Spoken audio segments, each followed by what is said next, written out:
One question that you said right there, talking about economic profits, is that I've read a few times, and I'm not really sure how to say it, but it says like sometimes firms will make zero economic profit in the long run.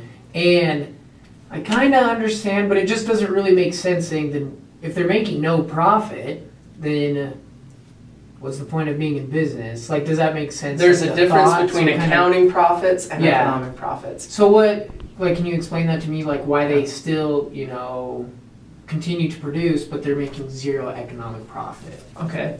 Do you want me to leave this up? Yeah. Okay. You can do that, or Erase it. Okay, so a firm, you're talking about pure competition. Yeah. So in the long run, in the short run, everything's upward sloping. It's supply and demand curve. But in the long run, their supply curve, or their demand curve is like that. It's perfectly elastic. Yeah.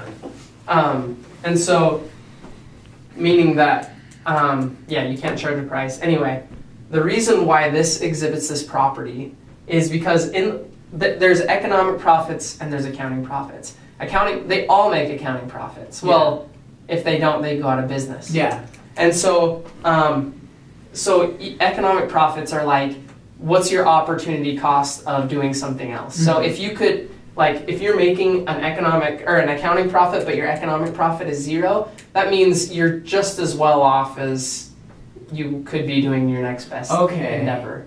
Like your economic profit is zero, meaning you're doing the best that you really can. Okay, so if you have an economic profit, a positive economic profit, does that mean maybe you're not using your resources wisely? No, if you have a positive economic profit, that means for now, in the short run, the market isn't in this long, Yeah. So they have upward sloping supply and demand curves, downward sloping, and the market price could be up here.